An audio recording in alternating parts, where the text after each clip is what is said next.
आज करवा चौथ भी थी और मेरे बेटे का बर्थडे भी था, तो विदाउट यूनिफॉर्म अपने बेटे को स्कूल छोड़कर आई। उसके बाद आकर नहाई और पूजा की, रोज वाली जो पूजा करती हूँ।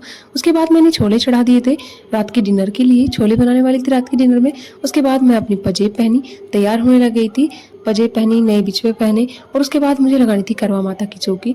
तो मैं करवा माता की चौकी लगाने लगी थी, लाल कपड़ा बिछाया चौकी पर। उसके बाद करवा माता की तस्वीर रखी और जो भी बायने का सामान था मुझे निकाला बायने के साथ, वो रखा। उसके बाद मैंने सबसे पहले भंडारे वाले आलू छोकने की तैयारी कर दी थी, आलू उबाल कर रख लिए थे। अब यहाँ पर भंडारे वाले आलू छोक दिए मैंने। उसके बाद मेरे छोले भी उबल कर तैयार थे, तो मैंने छोले छोक दिए थे। सब्जी मैं बनाकर रख दूंगी और आटा भी गूंद कर तैयार करके रख दूंगी, जिससे कि रात को मुझे बायना निकालते टाइम ज़्यादा काम नहीं होगा। उसके बाद मैंने गोभी की सब्जी छोकी, तो यहाँ पर आज मैंने बनाई थी आलू गोभी की सब्जी, भंडारे वाले आलू और छोले। तो यहाँ पर मेरी तीनों सब्जी बनकर तैयार थी। गोभी बनने में टाइम लगता है, इसलिए मैंने गोभी को सिर्फ लास्ट में छोका था। छोले बन गए थे, भंडारे वाले आलू बन गए थे और गोभी भी बनकर तैयार हो गई थी। उसके बाद इसमें डाल दिया धनिया और यहाँ पर सब्जी और तैयार था। फिर उसके बाद मैं भी तैयार होने लगी थी। मैंने अपनी साड़ी पहन ली थी, जो कि मुझे मम्मी ने गिफ्ट में दी है, साड़ी करवा चौथ पर। और उसके बाद साड़ी पहनने के बाद मैंने अपना चूड़ा पहना, जो कि मैं कल ही लेके आई थी सामान। मैं आपको बता रही थी, मार्केट गई थी तो मैं सारा सामान लाई थी, लेकिन मैं दिखा नहीं पाई थी। उसके बाद ये था मेरा फाइनल लुक मेरी साड़ी का।